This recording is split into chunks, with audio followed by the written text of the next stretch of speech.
साथियों नमस्कार और वंदे मातरम। आज हम खड़े हैं अजमेर के बोराड़ा कस्बे में।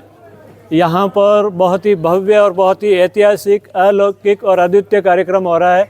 राष्ट्रीय तेजा महोत्सव का आयोजन हो रहा है और ये आयोजन 10वां आयोजन यहाँ बोराड़ा की इस पावन सर जमी पर रखा गया है। और इस आयोजन के पीछे तेजा दर्शन को, तेजा जी के जीवन चरित्र को आम जन तक पहुँचाना इसका उद्देश्य रहा है। तो इसकी ये आयोजन समिति है जिनके विशेष प्रयासों से पिछले 10 साल से ये कार्यक्रम अनवरत हर साल चल रहा है और हर बार ये नए किसी क्षेत्र में जाकर के वहाँ इस कार्यक्रम का आयोजन किया जाता है। तो हमारे साथ में है इस कार्यक्रम के पहले आयोजन से जुड़े हुए ब्रह्मदेव भास्कर जी, उनकी धर्मपत्नी और उनकी पूरी टीम, लक्ष्मण राम जी चौधरी। तो इनकी पूरी टीम इनके साथ में है। हम इनसे कि इस जो भव्य आयोजन है पिछले 10 सालों से, इसका क्या प्रायोजन है और कैसे इसकी शुरुआत हुई है। तो सर्वप्रथम भास्कर साहब, आपको हमारे सभी दर्शकों की ओर से बहुत बहुत साधुवाद और नमस्कार। बहुत बहुत धन्यवाद। तो सर ये बताइए कि ये पहला आयोजन कहाँ से शुरू हुआ। बिल्कुल, आपको पूरा विस्तृत रूप से बताते हैं। और आप भी आज जोधपुर से और अजमेर पधारे हैं। तेजा जी महाराज के जन्मोत्सव पर राष्ट्रीय तेजा दर्शन महोत्सव का शुभारंभ हमने 2016 से किया। हाँ जी। पहली बार एक ही दिन का कार्यक्रम रखा गया और ये सोच करके कि तेजा जी का जन्मदिन भी मनाएं। जैसे राम जी का जन्मदिन मना रहे हैं, कृष्ण का मना रहे हैं। कई लोगों को, कई क्या ये मानिए कि नहीं के बराबर लोगों को पता था उस समय तेजा जी का बलिदान दिवस धूमधाम से मनाया जाता है, लेकिन जन्म के बारे में कोई जानकारी नहीं। जब हमें जानकारी मिली, थोड़ा इतिहास को देखा तो पता लगा कि माघ शुक्ल 14 को तेजा जी महाराज का जन्मदिन है। तो हमने सर्वप्रथम एक ही दिन का कार्यक्रम रखा सुरसुरा में। तब हमारे पास न कोई कलाकारों से संपर्क था। हमने कुछ प्राइवेट स्कूलों से संपर्क किया और 26 जनवरी के जस्ट बाद ही ये एक तरह से कार्यक्रम आता है। तो हमने कहा साहब आपकी तैयारी तो पहले से है ही, एक एक कार्यक्रम लेकर आए। और तत्पश्चात हमने 10 कार्यक्रम 3-4 घंटे का कार्यक्रम रखा और शानदार कार्यक्रम रहा। तब लक्ष्मण जी, बगान जी जानी जोधपुर के हैं और 10-15 लोग हम फेसबुक से जुड़े हुए थे, वो लोग आए थे और उस एक कार्यक्रम को देख के मन में यूँ हुआ कि अगले वर्ष भी इसको जारी रखेंगे। फिर हमने 2 दिन का निश्चय किया। 2 दिन उसी समय फेसबुक पर साध्वी जी से हमारा संपर्क हो गया। उन्होंने कहा कि मैं कथा करती हूँ और वो पहले नानी बाई का मायरा और भागवत कथा इस तरह से करती थी। तो उन्होंने कहा, उनकी वाणी को देख के हमें लग गया कि ये जो ये करते हैं तो ये तेजा जी की कथा कर सकते हैं। और हमने उसी वर्ष 6 दिन का इस कार्यक्रम को कर दिया और लगातार उस समय के बाद ये लगातार 4-5 दिन का कार्यक्रम चलता है। तेजा जी के इतिहास को हमने कैलेंडर के माध्यम से, हमारा जो निमंत्रण पत्र होता है, एक कैलेंडर छपाते हैं, क्योंकि जनवरी में कैलेंडर छपता है, फरवरी में ये कार्यक्रम आता है। और बड़ा बढ़िया पेपर में, अच्छे पेपर के साथ और अच्छे फ़ोटो के साथ तेजा जी के मुख्य मंदिर, जन्मभूमि, बलिदान भूमि, ससुराल, ननियाल और जहाँ प्रोग्राम हो रहा है, तो ऐसे उनको उसमें दिया। कई लोगों ने सराहा कि यार कैलेंडर तो बहुत ज़ोरदार है। कई लोगों ने कैलेंडर मंगवाए और हमने फिर उसको एक निमंत्रण पत्रिका के रूप में छापना शुरू किया और लगभग 20,000 घरों तक ये प्रतिवर्ष कैलेंडर पहुंचता है। 365 दिनों काम में आता है, निमंत्रण के रूप में काम में आता है। साथ ही जब ये प्रोग्राम करते हैं तो एक स्मारिका तेजा जी के इतिहास से युक्त, वो भी हम लोगों को सम्मानित करते के साथ साथ बांटते। तो इस तरह से घर घर तक तेजा जी का इतिहास पहुंचने लगा और सुरसुरा से शुरुआत किया। फिर हमने ये विचार किया कि चलो सुरसुरा, ये तो बड़े जो तेजा जी के बड़े अच्छे स्थान है, सब लोग जानते हैं और हम सब लोगों को सुरसुरा नहीं बुला सकते, तो अलग अलग जगह चलते हुए इस कार्यक्रम को करें। फिर हमने पनेर किया, तेजा जी के ससुराल, फिर नागौर में डेगाना के पास हरसौर, उसके बाद नोखा बीकानेर, उसके बाद सांवसर किशनगढ़, उसके बाद बाड़मेर, उसके बाद जोधपुर के लोनावास भाकर और गत वर्ष 9वां प्रयोग शालवा कला जोधपुर और ये 10वां है जो बोराड़ा अजमेर। तो इन 5 दिनों में क्या क्या कार्यक्रम आयोजित किया जाता है? देखिए, इसे सबसे पहले शोभा यात्रा निकालते हैं, कलश यात्रा रहती है और विभिन्न स्कूलों से संपर्क करके वही झांकियाँ हम सजा करके, और सर्वप्रथम शोभा यात्रा। तत्पश्चात रोजाना 11:15 बजे से दिन में तेजा जी की कथा का वाचन साध्वी जी के मुखारविंद से होता है। शाम को ये आप सांस्कृतिक कार्यक्रम देख रहे हैं जिसमें तेजा जी को गाने वाले जितने भी कलाकार हैं, चाहे कलाकार छोटा है बड़ा है, हम खुला रहता है कि भाई आप कोई भी इसमें भाग ले सकते हैं। तो इन 10 वर्षों में धीरे धीरे प्रचार इतना हुआ, हर कोई कलाकार इस कार्यक्रम में आना चाहा। इस बार 400 कलाकारों ने अपने नाम लिखवाए और हम सोच रहे हैं कि इतने कलाकारों का नंबर कैसे आ पाएगा, बड़ा मुश्किल होता है।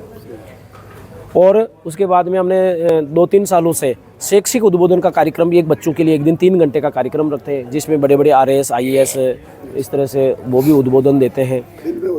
वो दिन में रखते हैं सुबह 9 से 12, कथा से पहले रखेंगे एक दिन का। इसके अलावा हमने जो इस कार्यक्रम में अब धीरे धीरे देखो कि आपके आशोप से भी आप लोग जुड़े हो, रामनिवास जी, अपने सुखदेव जी, धीरे धीरे कई लोग वहाँ से एक वो अच्छे हमारे पहले से क्या नाम है, रामनिवास जी गारू हैं, और एक को देखे दूसरे को और दूसरे को तीसरे, धीरे धीरे काफ़ी अच्छे लोग जुड़े हैं। अब इन 2-3 सालों में इस कार्यक्रम को करने के बावजूद, जबकि 20-25 लाख का खर्च होता है इसमें, कलाकारों का कोई शुल्क नहीं है, फिर भी 20-25 लाख आप पंडाल देख रहे हो, ये 5-6 लाख का पंडाल है, तो ये खर्चे की व्यवस्था फिर भी बचत होने लग गई। तो हमने कहा कि जहाँ भी प्रोग्राम होगा उस मंदिर पे उसको शिक्षा के लिए खर्च करेंगे। बिल्कुल, बहुत अच्छी बात। तो हमने, और गत बार 7 लाख रुपए बचे, 7 लाख बचे तो हमने कहा कि लाइब्रेरी बनवा दीजिएगा, और लाइब्रेरी की शुरुआत हो गई। 7 लाख, फिर थोड़ा बहुत और सहयोग मिल गया, कई संस्थाएं ने पंखे दे दिए, AC दे दी, इस तरह से। तो लाइब्रेरी गत 3 फरवरी को जिसका उद्घाटन भी था आपके जोधपुर ज़िले के सालवा में, तो इस तरह से लाइब्रेरी बनाने का हमने 2-3 सालों से ये और अगले साल के फिर हम खाली हाथ आना और खाली हाथ जाना, अगले साल की तैयारियां फिर नए सिरे से शुरू। यूँ नहीं है कि भाई कोई बचत रखे कि अगले साल का प्रोग्राम करना है। जहाँ पे कार्यक्रम होता है वहाँ पे एक लाइब्रेरी बिल्कुल की जाती है, चाहे 100 रुपये बच्चों, चाहे 10 लाख बच्चों, वो उसके लिए कर रहे हैं। तो लक्ष्मण जी है, आप अपने विचार इस बारे में प्रकट कीजिए कि इसका प्रायोजन क्या है और किस। सर, मुख्य प्रायोजन तो जब कार्यक्रम की शुरुआत हुई उस वक्त यही रहा कि एक अभियान चलाते हैं तेजा जी की महिमा के प्रचार और प्रसार का। हर तेजा जी, घर घर तेजा जी।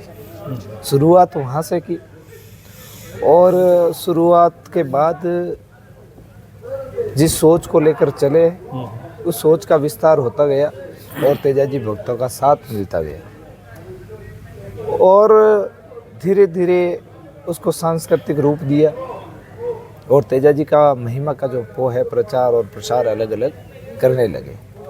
लेकिन शुरू से ही एक उद्देश्य था कि धर्म से शिक्षा का जुड़ाव किया जाए, अध्यात्म को शिक्षा से जोड़ा जाए। लेकिन उसके लिए विस्तार जरूरी था। किसी भी सपने को बुनने के लिए जो सपना देखते हैं वो एक दिन में साकार नहीं होता, वर्षों का संघर्ष रहा।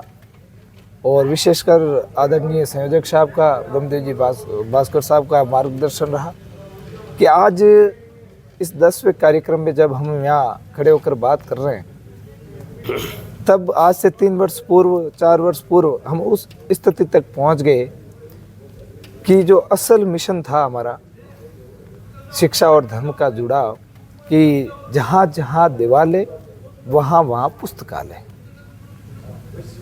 कि जहाँ भी विशेषकर तेजा जी महाराज के मंदिर है, उस मंदिर प्रांगण में शिक्षा के क्षेत्र को बढ़ावा देने हेतु एक पुस्तकालय का निर्माण किया जाए।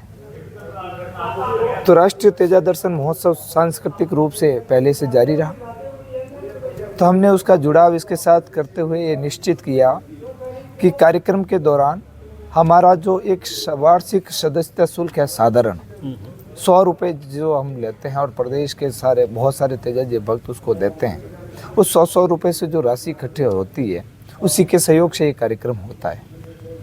और वो राशि इकट्ठी होने के बाद, ये कार्यक्रम में खर्च होने के बाद जो बचत की राशि है, उस बचत की राशि और ज़रूरत पड़ती है तो और भामाशाहों के थ्रू सहयोग लेकर उस मंदिर पर पुस्तकालय का निर्माण कराया जाए। तो 2023 के अंदर हमारा ये कार्यक्रम लूनावास भाकर में था, जो मुझे लगता है कि तेजा जी के भवन में देखे या तेजा जी के जहाँ स्थली को देखे, उसमें राजस्थान में पूरे प्रदेश भर में सबसे टॉप क्लास 1 नंबर की जो है वो जगह है लूनावास भाकर। तो वहाँ पहले से ही पुस्तकालय है, तो वहाँ बच्चों के रहने के लिए छात्रावास का निर्माण करवा दिया। जो भी राशि बची थी उसको छात्रावास निर्माण हेतु भेंट कर दी।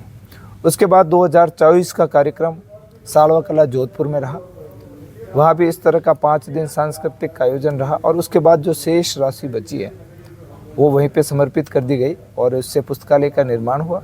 और वही 10वें कार्यक्रम है इस बोराड़ा पर भी। आज 2 दिन का कार्यक्रम हो गया। 3 दिन के बाद जब कार्यक्रम का समापन होगा तो हमारी प्रबल इच्छा है कि आगामी 1 वर्ष में इस तेजा जी मंदिर के प्रांगण में राष्ट्रीय तेजा दर्शन महोत्सव की बदौलत और समस्त ग्रामवासी बोराड़ा और समस्त भामाशाहों के सहयोग से एक पुस्तकालय का निर्माण हो जाए। तो ये थे हमारे साथ में तेजा दर्शन महोत्सव का सफल आयोजन करने वाले, और इस आयोजन की मैं अग्रिम पंक्ति में खड़े ब्रह्मदेव जी भास्कर। आप किशनगढ़ से हैं सर? जी, किशनगढ़ में रहता हूँ। और मूलतः आपका है सर शुभ नाम? लक्ष्मण राम जी। मैं पाली से हूँ सर। पाली जिले से हो? जी शुभ नाम आपका? लक्ष्मण चौधरी। लक्ष्मण चौधरी। और इनके साथ में ब्रह्मदेव जी की धर्मपत्नी है, और ये पूरी टीम साल भर से लगी रहती है। और अगले साल कहाँ पर होगा इसका बाद में खुलासा होगा, और ये 10वां सफल और भव्य आयोजन ये करवा रहे हैं। इसके लिए हमसे जुड़े और अपने विचारों को सर प्रकट किया। एक विशेष बात और बताना चाहूँगा कि बहुत सारे लोगों को जानने की इच्छुकता रहती है कि राष्ट्रीय तेजा दर्शन महोत्सव कहाँ होगा, ये निश्चय कैसे होता है। तो वो मैं जानकर ये एक प्रमुख चीज़ है जो लोगों के मन में रहती है कि अपने यहाँ करवाना होगा तो कैसे कहाँ पर होगा, तो कैसे होगा, माध्यम क्या होगा। तो सर तेजा दशमी के दौरान हमारी शुरुआत रहती है जी कि जहाँ जहाँ तेजा जी के विशेषकर मंदिर जहाँ भी हैं वहाँ पर तेजा दशमी के दिन जागरण का आयोजन रहता है। तो हम प्रयास करते हैं कि विशेष ऐसी जगहों का भ्रमण करें। तो बहुत सारी जगह से पूरे राजस्थान भर से लोग जुड़े हुए हैं। तो जो भी वहाँ से मंदिरों से आमंत्रित करते हैं या उन प्रांगणों से हमें तेजा दर्शन महोत्सव समिति के नाते इनविटेशन मिलता है कि आप एक बार इस मंदिर प्रांगणों को देखें, क्या यहाँ पर ये कार्यक्रम आयोजित हो सकता है। तो और वहाँ के लोग जब हम वहाँ जाते हैं तो वहाँ के लोगों से चर्चा करते हैं और वहाँ के लोगों की भावनाएं देखते हैं। और इस तरह से करीब करीब 5, 7, 10 जगह का दौरा उस दौरान महीने भर के अंदर हमारा रहता है। और तो उन परिस्थितियों को जो हमारी ये जहाँ जहाँ देवालय वहाँ पुस्तकालय की मुहिम को भी हम उनको बताते हैं। तो जो इस मुहिम का समर्थन करते हैं और जिनकी जन भावना जो व्यवस्थाएं करने में भी आगे रह सकते हैं, जहाँ की जन भावनाएं ज़्यादा रहती है, ज़्यादा लोग ये चाहते हैं कि ये कार्यक्रम हमारे यहाँ हो, उसके बाद सर्व समिति कमेटी लंबी चौड़ी है उनसे चर्चा करके उसका निश्चय करते हैं कि इस बार का ये कार्यक्रम यहाँ आयोजित होगा। बहुत अच्छी जानकारी दी। और इस आयोजन में अपनी अहम भूमिका भी निभाते हैं और अपनी उपस्थिति देते हैं। तेजा जी जन्मस्थली खड़नाल से हमारे साथ में उपस्थित है हरिराम जी जाजड़ा, और वहाँ की जो समिति है उसके आप मेंबर भी हैं। तो हरिराम जी, ये आयोजन कैसा है और आपको कैसा लग रहा है इस आयोजन को लेकर के?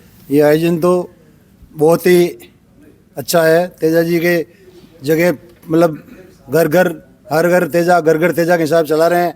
और पिछले 7 साल से मैं भी जुड़ा हुआ हूँ। 2 प्रोग्राम होने के बाद तीसरे में जुड़ गया था, तब से लगातार जुड़ा हुआ हूँ।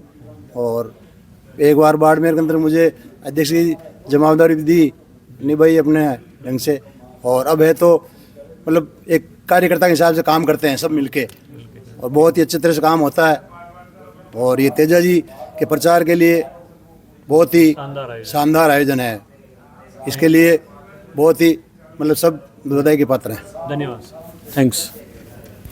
Okay sir. धन्यवाद आपका।